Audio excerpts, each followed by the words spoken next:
Assalamualaikum warahmatullahi wabarakatuh.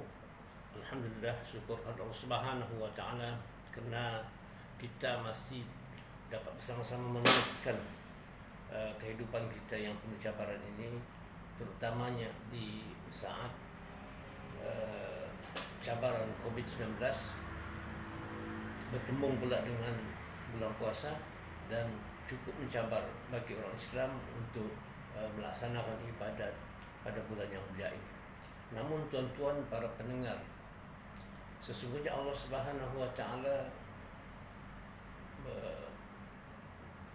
memberi sesuatu itu ataupun menjadikan sesuatu itu tentu ada hikmah ataupun kelebihan keistimewaannya. Begitulah juga dengan apa yang kita alami, ada hikmah di sebaliknya. Tidak saja-saja Allah Subhanahu wa taala menguji ataupun memberi cabaran kepada kita, pasti Allah akan memberi ganjaran yang cukup besar dan cukup banyak kepada kita. Tuan-tuan para pendengar, kini kita berakhir ataupun di garisan penamat, lebih kurang 2-3 hari lagi untuk kita menyelesaikan ibadat puasa yang mulia ini. Jadi nampak gaya kita masih dalam proses ataupun dalam pencarian malam Lailatul Qadar. Apa sebenarnya usaha-usaha ataupun tindakan-tindakan yang sewajarnya kita lakukan pada saat-saat terakhir ini. Para pendengar yang dikasihi sekalian, antaranya iaitu yang pertamanya, hendaklah kita mempergiatkan ataupun hebatkan kita punya amalan berbentuk membaca Al-Quran. Kita kena melakukan ataupun membaca Al-Quran tidak kira pada siang ataupun malamnya. Di waktu kita berada di pejabat ataupun di rumah, kita carilah masa yang sesuai, carilah masa yang kita ada ruang untuk membaca Al-Quran walaupun sekadar 2 ataupun 3 ayat. Yang penting kita dapat membaca ayat-ayat Al-Quran pada bulan yang mulia ini. Karena sebagaimana yang kita ketahui, setiap amalan yang dilakukan pada bulan Ramadan ini, dia punya ganjaran pahala berlipat ganda.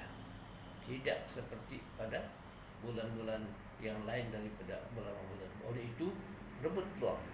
Jangan kita leka dengan kehidupan yang tidak pandai puas ini, kerana sesungguhnya kita harus berwaspada ataupun kita harus beranggapan bahawa belum tentu lagi kita dapat berpuasa pada tahun akan datang ataupun pada bulan Ramadan yang akan datang. Justru itu rebut peluang ini. Yang kedua iaitu dengan kita meneruskan aktiviti qiyamul lail. Kita melakukan solat sunat tahajud pada sepertiga malam, solat taubat, solat tasbih, solat hajat dan sebagainya, untuk kita mendapat ataupun untuk kita diberi oleh Allah Subhanahu wa taala ganjaran yang lebih banyak. Dan insya-Allah hajat dan doa kita pada ketika bulan Ramadan lebih-lebih lagi di tengah-tengah malam, yang ketika itu orang lain seronok tidur, lena tidur, kita pula tahajud ataupun mengabdi diri kepada Allah Subhanahu wa taala, pasti Allah akan mendengar ataupun mengkabul doa kita. Seterusnya amalan yang berikut iaitu kena banyak bersedekah.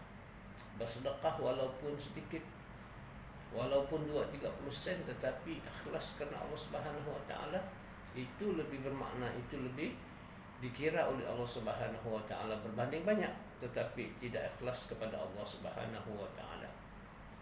Dan yang keempatnya iaitu kita perlu meneruskan ataupun kita perlu mengeratkan silaturahim, hubungan sesama manusia.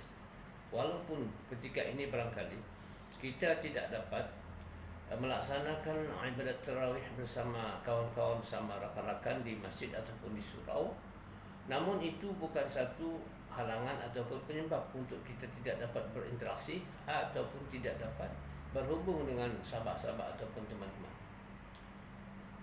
akhir ini maknanya kita dipenuhi dengan teknologi. Umpamanya kita boleh guna melalui WhatsApp, Facebook, Twitter dan sebagainya, ya, untuk kita memudah ataupun untuk menjadi laluan untuk kita meneruskan hubungan yang sedia ada dan kita pupuk silaturahim sehingga menjadi lebih akrab lagi.